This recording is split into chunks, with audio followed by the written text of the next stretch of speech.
नमस्कार दोस्तों, junior added शिक्षक भर्ती अच्छी खबर, आज भी सुनवाई, सीट संख्या पर बड़ा सवाल।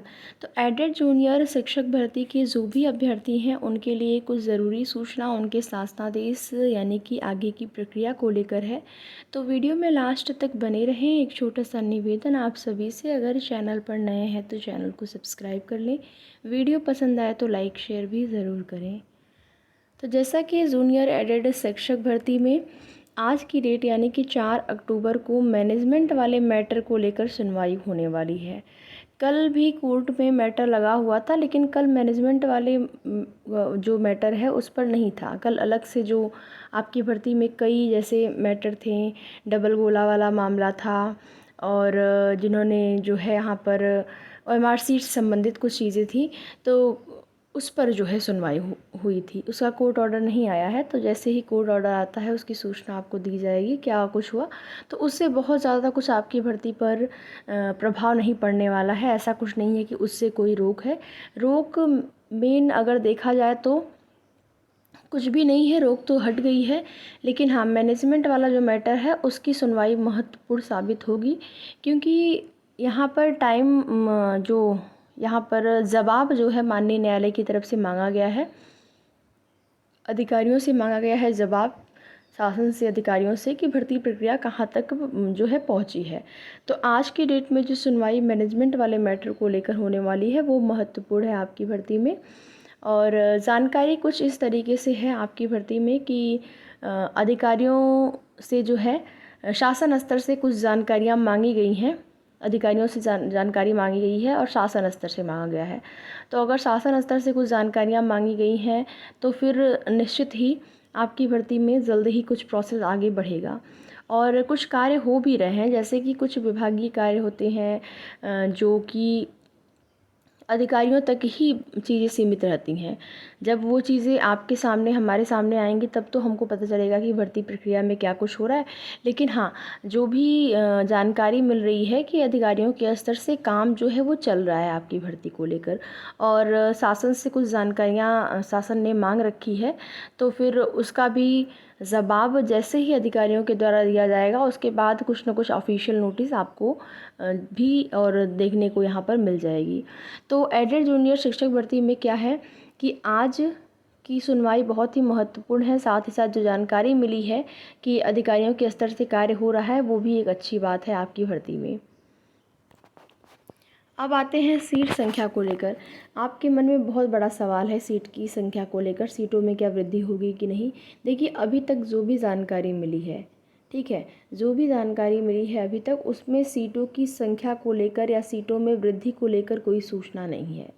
और ना ही यही कुछ यहाँ पर पता चल पाया है कि जो अध्याचित पद थे उतने पूरे पदों पर ये लोग भर्ती कर रहे हैं, या फिर 1894 या फिर 97 पद आपको न्यूज़पेपर के माध्यम से देखने को मिलते हैं, उतने पर ही कर रहे हैं। तो ये एक बड़ा सवाल है, क्योंकि अभी आप वही मान के चलिए, सीटों की संख्या कम ही मान के चलिए। ज़्यादा मान के चलने से क्या है कि उम्मीदें जुड़ जाएंगी कि हमारा भी हो जाएगा, और जब उम्मीदें जुड़ेंगी तो फिर आप जानते हैं कि अगर सीटें मान लीजिए नहीं बढ़ी, वैसे तो संभावना है कुछ सीटों में वृद्धि होगी, लेकिन अभी की जो स्थिति है उसके आधार पर अभी सीटें आपकी बढ़ी नहीं हैं।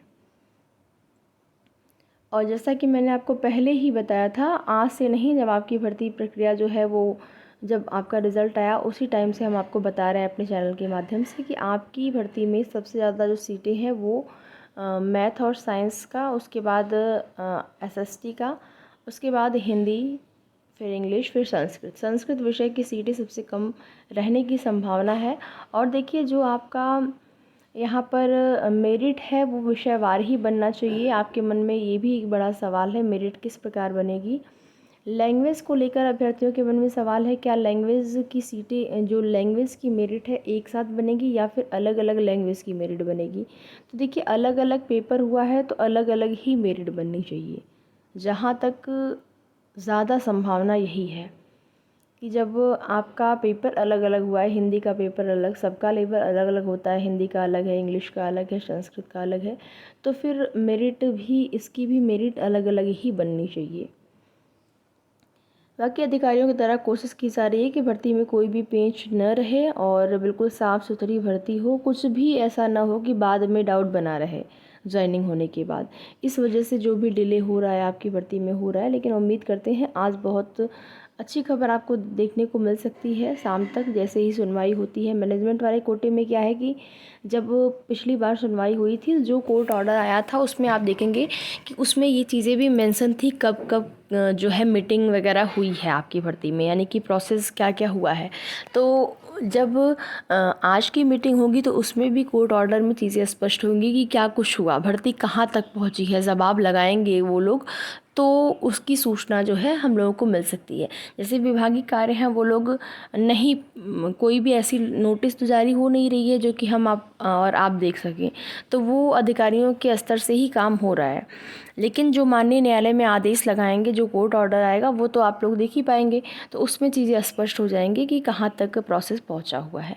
बाकी आज की जो आपका डेली न्यूज़पेपर है उसके माध्यम से कुछ ज़रूरी और महत्वपूर्ण सूचना आप सब यहाँ पर देख सकते हैं, अन्य भर्तियों से संबंधित है। एडेड महाविद्यालय के 1124 शिक्षक हुए स्थायी। प्रदेश की सहायता प्राप्त एडेड अशासकीय महाविद्यालय में शिक्षकों के 1124 पद अस्थायी कर दिए गए हैं। साथ ही कार्यरत शिक्षकों को भी अस्थायीकरण मिल गया है। अब इनको प्रमोशन, तबादला आदि का लाभ मिल सकेगा। प्रदेश में 2015 में 1200 से अधिक पदों का सृजन करते हुए भर्ती निकाली गई थी और 2017 में इनमें से 1234 पदों पर भर्ती हुई। नियमित 3 साल बाद पद अस्थायी किए जाते हैं। इस क्रम में उच्च शिक्षा विभाग के विशेष सचिव सीपू गिरी की ओर से आदेश जारी कर दिया गया। इसमें बताया गया कि 2024 अस्थायी पदों को 1 मार्च 2024 से स्थायी करने का निर्णय लिया गया है। असफल विषयों में अभ्यर्थियों को एक और मौका मिलेगा। इलाहाबाद हाईकोर्ट ने डीएलएड बीटीसी परीक्षा में असफल विषयों में अभ्यर्थियों को एक और अवसर देने के मामले में राज्य सरकार की अपील को विचारार्थ स्वीकार कर लिया है। 60,000 रेल कर्मियों को मिलेगा बोनस का लाभ। दशहरे के पूर्व रेलवे ने कर्मचारियों को बोनस देने की घोषणा कर दी है, आप यहाँ पर देख सकते हैं। जीआईसी में शिक्षक भर्ती के लिए समकक्ष अर्हता जो है वो हटी। यूपीपीएससी से स्वीकृत के बाद शुरू होगी प्रक्रिया। जीआईसी वाली जो प्रक्रिया है वो भी प्रारंभ होगी। पुष्टाहार की कालाबाजारी में 11 आंगनवाड़ी कार्यकर्तियां बर्खास्त हुईं और इन कार्यकर्तियों को बर्खास्त किया गया, यहाँ पर नाम भी दिया गया है। 6वीं पास को भी मिलेगी नौकरी। Uttar Pradesh civil court staff केंद्रीकृत भर्ती के तहत 3,306 पदों के लिए आवेदन आज से स्टार्ट होंगे, जिसमें कि जिला न्यायालय में रिक्त विभिन्न प्रकार के 3,306 पदों के लिए शुक्रवार से ऑनलाइन प्रारंभ होगा। इस पदों की न्यूनतम शैक्षिक अर्हता कक्षा 6 पास से लेकर स्नातक तक की है। खास बात यह है कि एक अभ्यर्थी एक से अधिक पदों के लिए आवेदन कर सकेगा, बशर्ते उसे हर पद के लिए अलग अलग आवेदन करना होगा। आप अगर अलग अलग पद के लिए आवेदन करना चाहते हैं तो कर सकते हैं, लेकिन आवेदन अलग अलग होंगे, एक ही में नहीं होगा। बाकी अन्य चीज़ें यहाँ पर दी गई हैं, आप सब भी देख सकते हैं। तो आगे की जो भी जैसी सूचना होगी इन भर्तियों से संबंधित, आप सभी को उसकी जानकारी समय समय पर इस चैनल के माध्यम से दी जाएगी। तो वीडियो में लास्ट तक बने रहने के लिए आप सभी का बहुत बहुत धन्यवाद।